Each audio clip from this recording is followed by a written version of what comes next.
Jeju Island, October 1974. A ruthless billionaire developer gave a 32-year-old former diver exactly 2 hours to vacate the coastal land her family had held for 4 generations.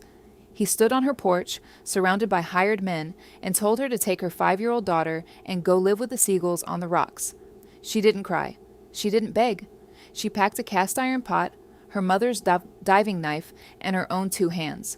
She climbed to the most dangerous, wind-battered volcanic cliff on the entire island, and she built something out of barren black rock that left the entire province absolutely speechless.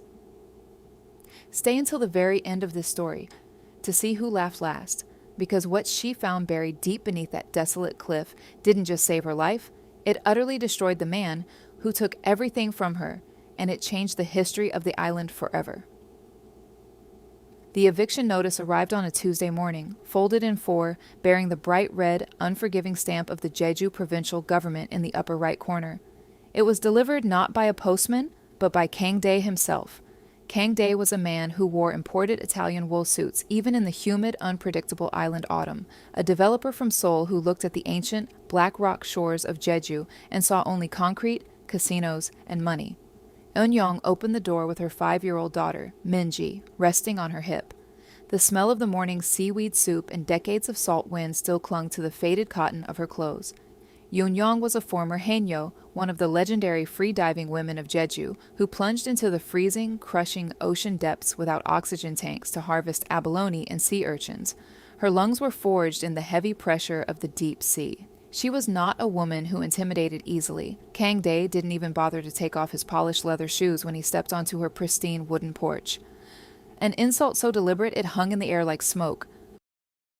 He handed her the paper and spoke with the casual, bored cruelty of a man who knows the law is a weapon only the rich can afford to swing. "Eminent domain," he said, tasting the foreign legal words as if they were a fine wine. "The province has approved my luxury resort. Your grandfather's deed was lost during the chaos of the war. Legally, you are nothing but a squatter on prime real estate. You have exactly 2 hours to clear out before my bulldozers arrive to level this shack." 2 hours. That was all the time the modern world granted a widow to erase 40 years of family history. Eun-young's husband had been swallowed by the sea 3 years prior during a sudden, violent squall, and the unwritten rule of the modernizing village for a woman without a man to sign the legal papers was brutally silent. If your history isn't written on government-stamped paper, you have no history at all.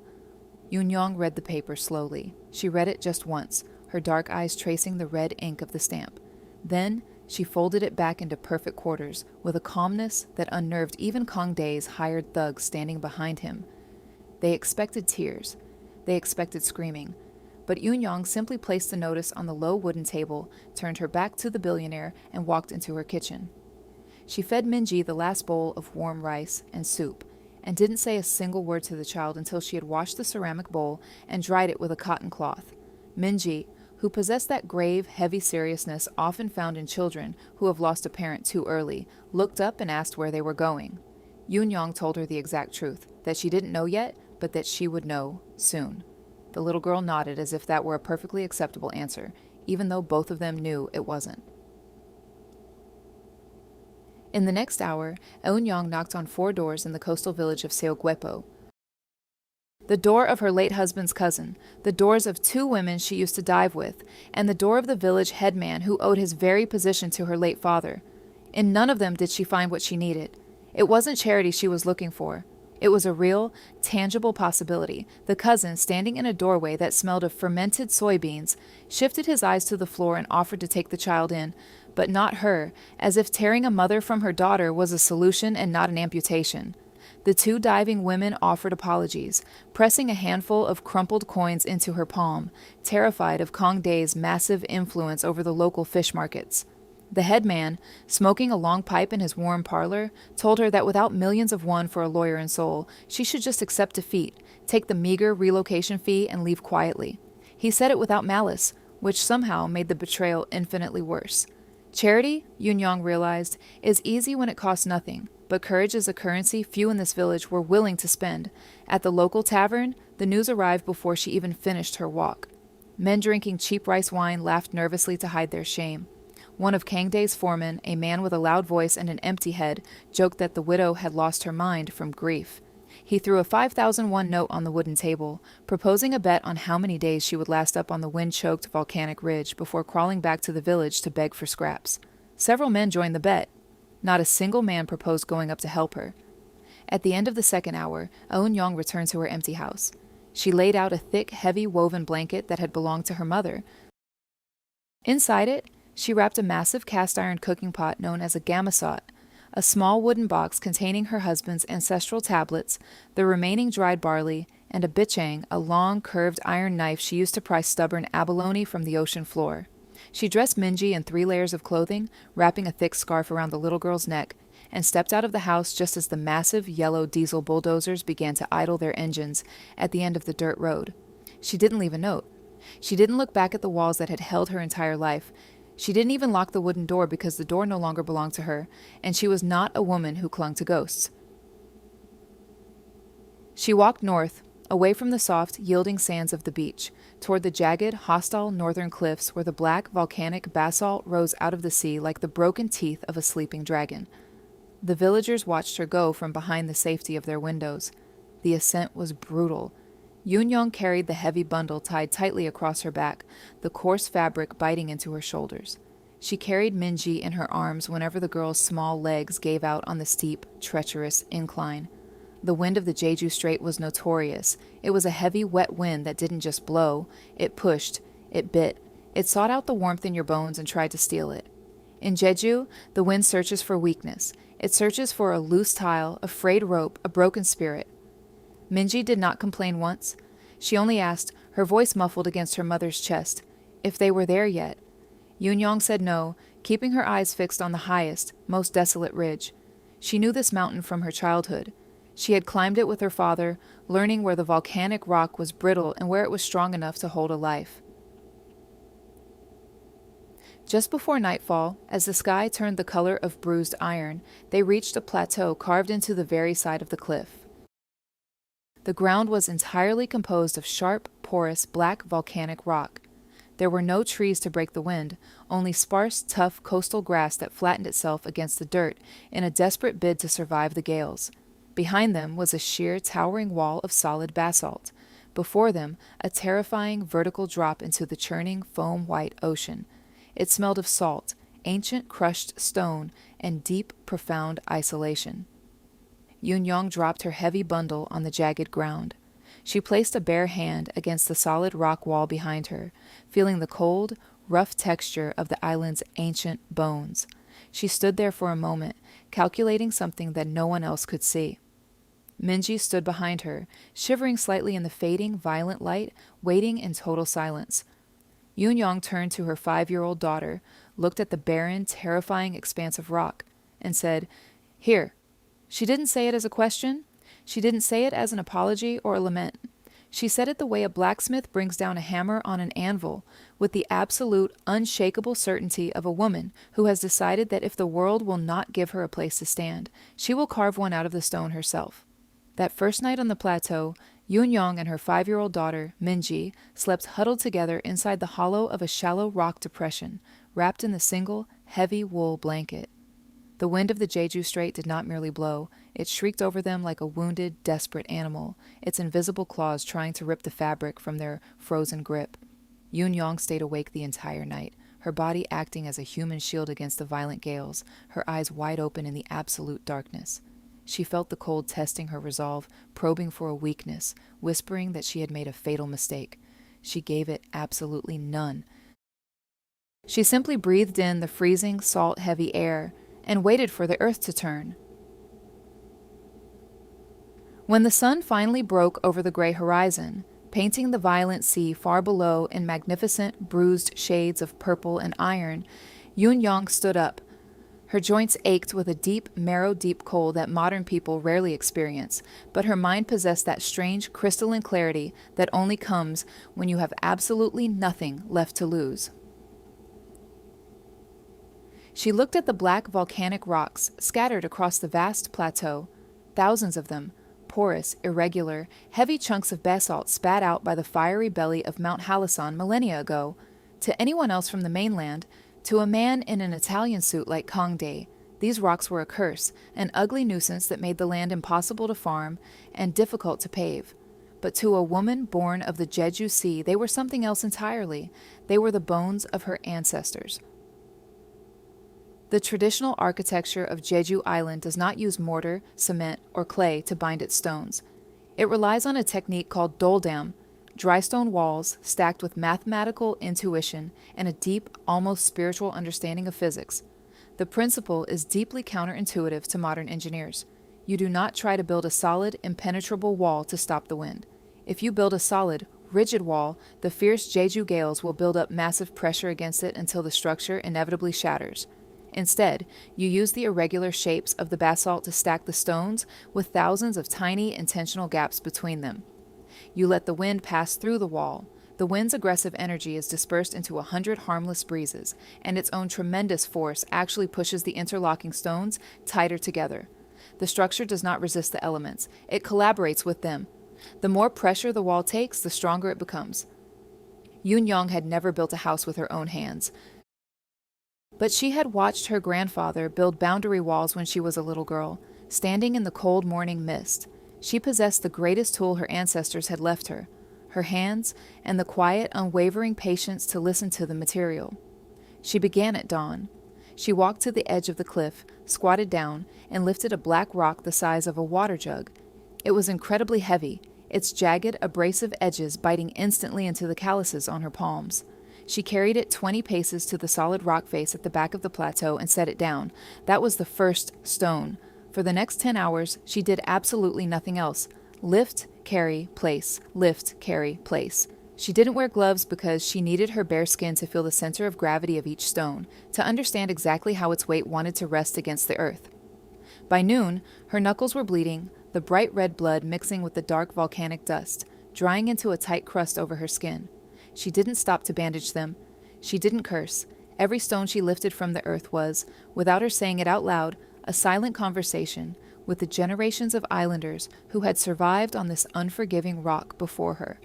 The stone does not need you to force it, Yoon Young. She remembered her grandfather saying, his rough hands resting on a freshly built corral 30 years ago. It only needs you to put it exactly where it belongs, and then step out of its way. Minji, watching her mother work with that terrifying, mechanical focus, didn't cry for food or complain of the cold. Instead, the 5-year-old girl walked over to a pile of smaller rocks. She picked one up with both hands, her small face grimacing with the effort, staggered over to the growing foundation, and placed it next to her mother's bleeding foot. Yoon Young paused. She looked down at the tiny stone, and then looked at her daughter. Good, Yoon Young said softly. She didn't exaggerate the praise, and she didn't hug her, because in that moment, Minji had decided not to be a child, and Eun-young respected her enough to treat her like a partner. She pointed a bruised finger to a small gap in the growing wall. Put it exactly there. Minji nodded, her face set in a mimicry of her mother's stoic expression, and pushed the rock into the gap. It fit perfectly. In a world that had stripped them of everything, they were building their own gravity, one stone at a time. On the afternoon of the 4th day, the sky hung low and heavy with the threat of autumn rain. Yoon-young was excavating the rear corner of the plateau, trying to level the dense ground where the interior hearth would go. She was using her bichang, the heavy curved iron knife she used for prying abalone from the ocean floor, to dig through a thick layer of compacted dirt and ancient, stubborn moss. Suddenly, the blade struck something that did not feel like rock.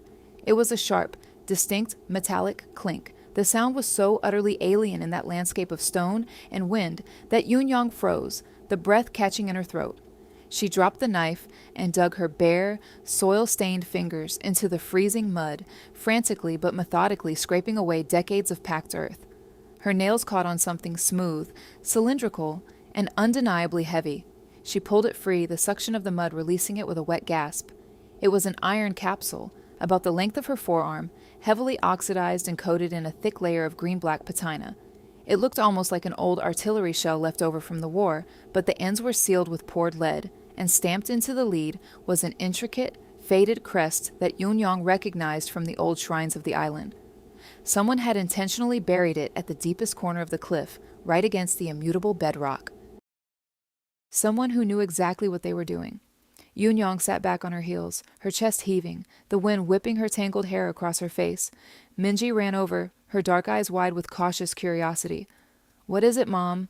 Yun-Yong didn't know, but she knew with the deep instinct of a woman of the sea that things sealed in heavy lead and buried under bedrock were not meant to be discarded.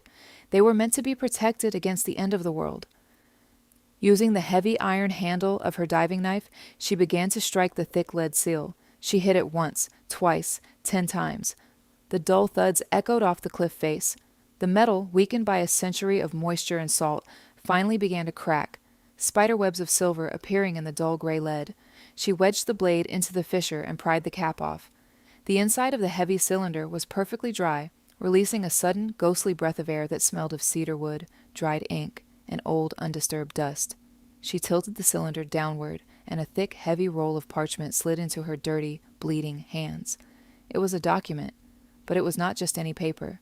The material was traditional hanji, mulberry paper, forged by hand, thick and resilient as leather, completely immune to the rot of time and the dampness of the earth. Yun-Yong unrolled it carefully against her knee, shielding it from the wind with her body. The calligraphy was elegant, sweeping, and commanding, but it was the stamp at the bottom that made her heart stop. It was a massive, square, vibrant red seal, the unmistakable imperial stamp of a royal magistrate from the late Joseon dynasty, dated exactly 100 years prior. Yun-Yong knew how to read enough formal script to understand the magnitude of what she was holding. It was an imperial land grant. A decree issued directly from the mainland, bestowing this specific cliff, the plateau, and the lush valley extending all the way down to the shoreline.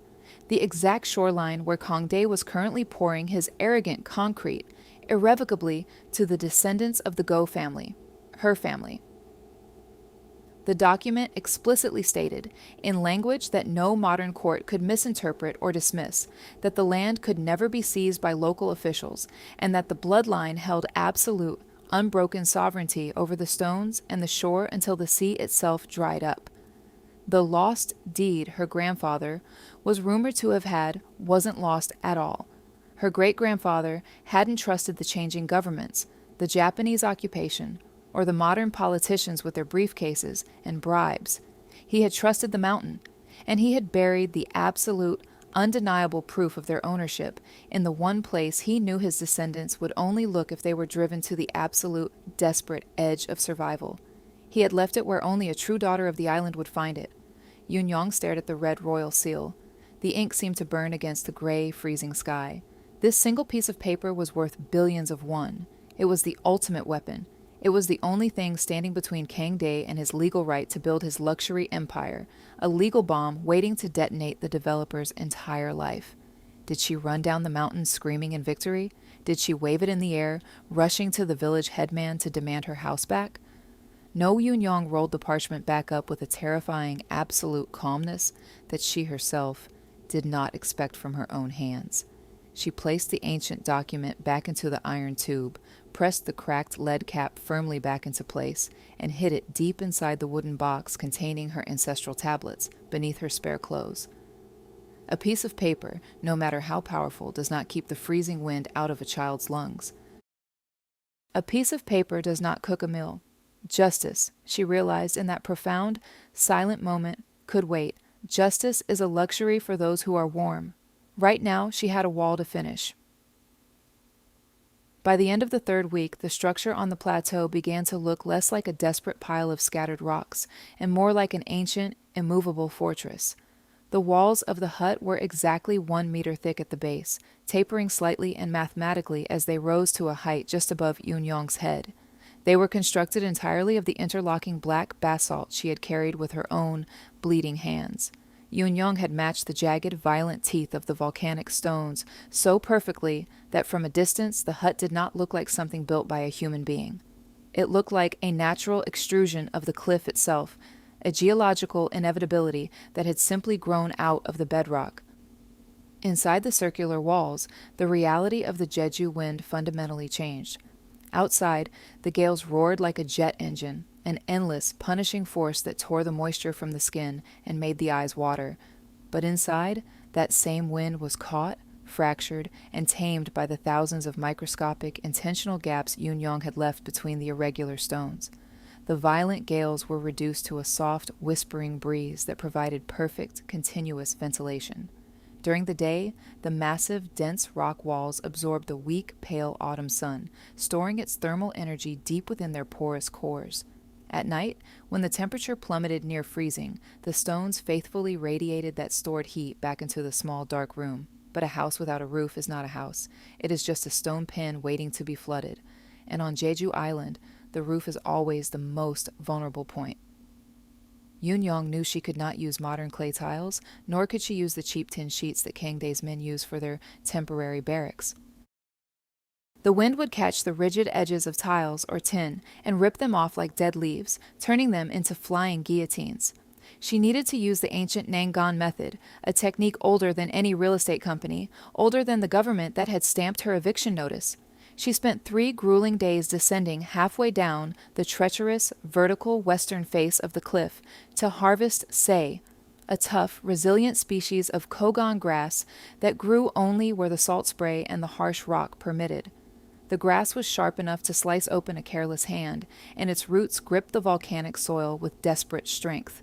Yun-Yong cut it stalk by stalk with her abalone knife, tying it into massive bundles using vines. She carried these bundles on her back up the sheer incline, staggering under the sheer weight and awkward bulk, her legs trembling with a deep muscular exhaustion that made her vision blur.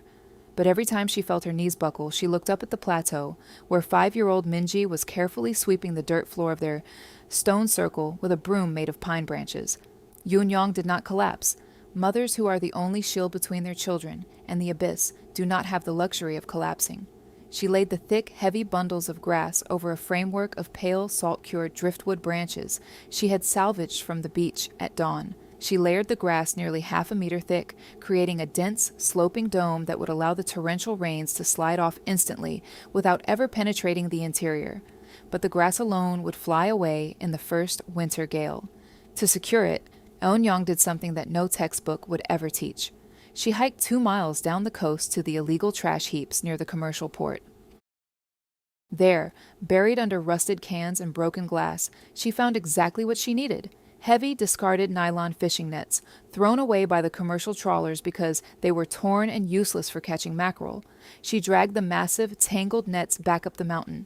She spent an entire night untangling them, her fingers moving in the dark by pure tactile memory. Then she threw the heavy nylon grid over the thick grass roof. She wove additional ropes through the mesh, pulling them incredibly taut, and anchored the ends not to the ground, but to massive, heavy stones built directly into the lower exterior walls. The roof didn't just sit on the house, it was tied down to the earth like a captive beast. It was a masterpiece of tension and gravity. The nylon nets bit deeply into the thick grass, compressing it into an aerodynamic, impenetrable shell.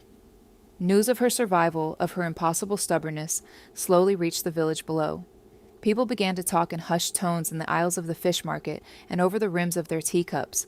The widow hadn't died of exposure. She hadn't come begging to the headman. She was up there, living, building, breathing.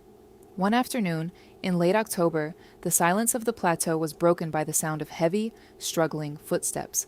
Kangdae himself had come. He didn't come alone, of course. He brought 2 broad-shouldered men in cheap suits, but they stayed near the edge of the path, breathless from the climb. Kangdae picked his way delicately up the rocky terrain, his face flushed, panting heavily, wiping sweat from his forehead with a monogrammed silk handkerchief. He was wearing imported leather loafers that were instantly scratched and ruined by the sharp basalt. He stopped a few meters from the stone hut, looking at it. The expression on his face was a complex mixture of disbelief, aesthetic disgust, and deep, vibrating annoyance. He looked at the thick, perfectly locked stones, at the heavy, netted roof, and finally at Eun-Young. Eun-Young was sitting on a flat stone near the entrance, using a piece of pumice to sharpen her abalone knife. She didn't stand up. She didn't bow. She didn't even stop the rhythmic, scraping motion of the blade against the stone. Shk, shk, shk. I have to admit, You have a terrifyingly high tolerance for misery, widow, Kang Dae said, his voice carrying over the wind, laced with a condescension that failed to hide his unease. When my men told me you were building a cave up here like a prehistoric animal, I didn't believe them. Look at this. This pile of rubble. Yoon Young tested the edge of the blade with her thumb. She didn't look at him. My patience is running out, Kang Dae continued, taking a step closer, trying to project authority into the vast, empty sky. I am breaking ground on the grand foundation of the resort tomorrow morning. We are using dynamite to level the lower ridge, the noise, the tremors. It's not safe here for a child. I am a reasonable businessman. I am offering you a one-time final payment of 100,000 won to leave this island entirely. Buy a ferry ticket to Busan. Start over. Take it. Don't be stupid. He reached into his tailored jacket, pulled out a thick white envelope, and tossed it. The wind caught it, carrying it until it landed in the dirt a few feet from Yoon Young's boots. Yoon Young finally stopped sharpening the knife. She slowly raised her head, her dark, profound eyes locking onto the billionaire. There was no hatred in her gaze, no burning fury. There was only a cold, abyssal stillness, the kind of stillness you find at the very bottom of the ocean, where the pressure is enough to crush a submarine. Tell your engineers to worry about their own foundation, Kang Dae, she said. Her voice was perfectly flat, completely devoid of emotion or fear. Concrete is an arrogant material. It believes it can command the wind. It thinks it can order the water to stop. The wind will teach it otherwise. Kang Dae let out a sharp, barking laugh that sounded small and pathetic against the backdrop of the massive cliff. Concrete is the future, woman. Steel rebar is invincible. This pile of rocks you've stacked is a grave. When the winter storms come, the pressure will blow you and your brat straight into the sea. I won't have your deaths on my conscience. You don't have a conscience to stain, Yoon Young replied smoothly, and stone does not fight the wind. It negotiates. She looked back down at her knife and resumed sharpening it. Shh, shh. Kang Dae stared at her for a long moment, the muscles in his jaw twitching. He realized, with a sudden chilling clarity, that this woman could not be bought, could not be intimidated, and could not be broken by anything he possessed. He turned on his ruined leather heels and marched back down the mountain, his men scrambling to follow him. Yoon Young didn't touch the envelope in the dirt. That night, when the temperature dropped, Minji picked it up. Yoon Young used the 100,000 won, crisp, newly minted bills to start the fire in her stone hearth. Paper, she knew, burns very well when you need to boil seawater for salt. Below in the bay, Kang Dae's massive, multi-million-dollar operation began in earnest. Huge, roaring diesel machines tore into the soft, yielding earth near the pristine beach, vomiting plumes of black exhaust into the clear island air. They poured thousands upon thousands of tons of liquid concrete, erecting stiff, towering, vertical walls of steel and cement. They built fast, they built cheap, and they built upward, aiming to give future wealthy tourists a panoramic, uninterrupted view of the ocean. The structure rose rapidly, a massive, unyielding gray block that stood like a middle finger to the island's ancient, organic geometry. But the old fishermen in the village were not looking at the concrete. They were looking at the sky. By the second week of November, the sea turned a strange, milky, opaque green. It looked diseased. The seagulls, which normally filled the air with their chaotic shrieking, vanished completely, hiding themselves deep in the crevices of the mainland cliffs. The atmospheric pressure dropped so violently and so fast that it made the old men's joints ache and caused children's ears to pop in the middle of the street. An eerie, suffocating silence fell over the entire island of Jeju. It was the kind of heavy, dead silence that does not feel peaceful. It feels like a lung expanding to its absolute, agonizing limit right before a scream. The crackling AM radio broadcasts from the mainland suddenly interrupted their programming with panicked, static-filled voices. A super typhoon, an anomaly of terrifying proportions, born in the abnormally warm waters of the deep South Pacific, had suddenly and inexplicably changed its course. It was not going to graze the island and head for Japan as the meteorologists had predicted. It was going to hit Seoguipo dead center. Down in the village, absolute panic erupted. Sirens wailed. Windows were frantically boarded up with any scrap wood available. Fishing boats were dragged out of the water by tractors, pulled far onto the paved roads, and tied to telephone poles. Kang Dae, standing in the middle of his half-finished, towering concrete resort, yelled at his foremen over the rising wind. He ordered them to secure the massive yellow cranes, supremely confident in his modern engineering. He patted the thick concrete pillars, convinced that his thick steel rebar and imported cement would simply brush off the storm like a minor inconvenience. He believed that money could purchase immunity from nature. Up on the isolated cliff, the world looked very different. Yun-Yong did not panic. She did not rush. She walked outside the stone hut, closed her eyes, and felt the heavy, suffocating moisture in the dead air. She smelled the violent ozone approaching from the south, a metallic tang that tasted like electricity on the tongue. She walked around her fortress. She checked the tension on the thick nylon ropes holding her grass roof, running her bare, calloused hands over the knots. She pressed her palms flat against the black basalt walls, feeling the microscopic shifts in the stone, making sure every rock was sitting exactly where gravity intended it to sit. She gathered a large supply of dried wood, bringing it inside. She filled 2 heavy clay jars with fresh water. Then she stepped into the hut, grabbed the heavy wooden door, a solid piece of oak she had scavenged from a shipwreck, and pulled it shut. She slid a thick, heavy wooden beam into the iron brackets she had embedded in the stone doorway, locking them entirely from the outside world. She sat down on the floor, right in the center of the room. She pulled Minji into her lap, wrapping the thick, heavy wool blanket tightly around both of them. The fire in the hearth crackled, casting dancing, golden shadows against the dark, uneven walls. "Listen to the rocks, Minji," Yun-Yong whispered, kissing the top of her daughter's head as the first, distant roar of the wind echoed over the ocean. "They know exactly what to do." The super typhoon struck Jeju Island precisely at 2 a.m. It did not arrive like a normal storm, with a gradual crescendo of rain and a steady buildup of wind. It arrived like an executioner kicking down a door. The barometric pressure plummeted so violently and so suddenly that the air itself felt heavy, thick, and suffocating, popping the ears of every living creature on the island. The wind did not howl. It shrieked. It was a sustained, deafening, mechanical roar that vibrated through the very marrow of the bones, sounding less like weather and more like a fleet of jet engines tearing through the atmosphere. The ocean, normally a rhythmic, predictable force, went entirely mad. It ceased to be a body of water and transformed into a moving mountain range. Waves the size of 3-story buildings, black as obsidian and capped with violently glowing white foam, crashed against the base of the island's cliffs. The impacts were so catastrophic that they sent literal, measurable seismic tremors through the deep bedrock, shaking the earth like a continuous, localized earthquake. The rain did not fall downward. It was driven entirely horizontally by winds exceeding 200 kilometers per hour, hitting every exposed surface with the stinging, destructive velocity of buckshot. Down in the Bay of Seogwipo, Gyeongdae's modern, multi-million-dollar luxury resort faced the full, unadulterated fury of nature's wrath. His architects in Seoul, men with expensive degrees who had only ever seen the ocean through the glass windows of high-rise offices, had designed a solid, flat, towering wall of concrete facing the sea. They believed in the absolute supremacy of modern engineering. They fought the wind, but the wind, encountering this massive, immovable, arrogant object, did not stop.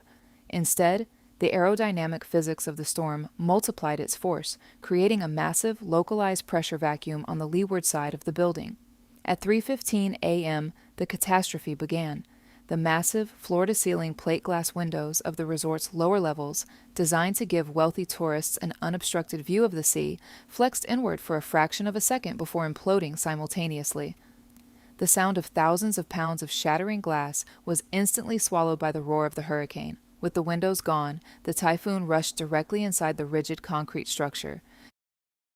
The wind entered the building like a trapped, furious beast, violently searching for an exit.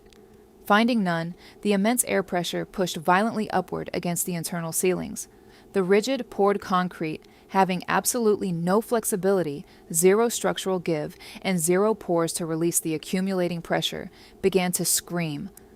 Thick steel rebar, supposedly invincible, snapped inside the cement like dry, brittle twigs. The foundation groaned. Entire monolithic sections of the upper floors sheared completely off the main structure and were thrown effortlessly into the pitch-black sky, disappearing into the raging ocean. The yellow construction cranes, which Kang Dae had been so confident in, bent backwards, their heavy steel lattice twisting into grotesque, abstract sculptures before crashing down and utterly crushing the resort's brand new reception wing.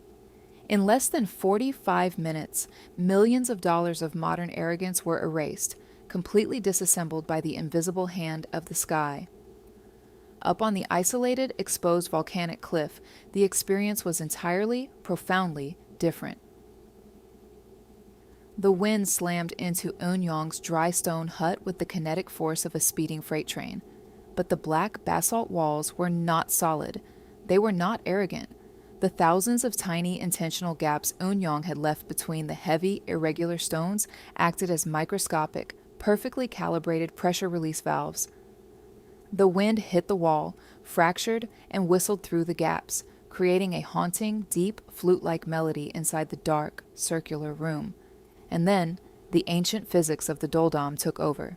Exactly as the islanders of the Joseon dynasty had known centuries ago, the massive external pressure of the wind, pushing against the porous, breathing structure, forced the irregular basalt rocks to lock tighter into one another. They ground against each other, the friction securing their grip. The harder the typhoon blew, the heavier the rocks felt, and the stronger the walls became. The structure did not fight the wind. It essentially dug its heels deeper into the earth. It collaborated with the storm. Above them, the thick roof of sage grass, tied down by the discarded nylon fishing nets, flattened itself against the heavy driftwood rafters. The violent wind pressed the thick layer of kogon grass down, compressing it into a sleek, aerodynamic, impenetrable shell that the gales simply slid right over, unable to find a rigid edge to catch and tear. Inside the small, dark room, Eun-yong sat dead center on the packed dirt floor. Her eyes were closed. She held her 5-year-old daughter tightly in her lap, both of them wrapped in the thick, heavy wool blanket that had belonged to her mother. The fire in the stone hearth flickered and danced wildly from the drafts, but it did not go out. It cast warm, golden shadows against the dark, uneven volcanic walls. Eun-yong felt the walls humming around her. She felt a drop of cold water hit her cheek here and there from the extreme moisture in the air, but the structure did not shake. It did not crack. It did not scream like the concrete below. It breathed. It flexed. It survived.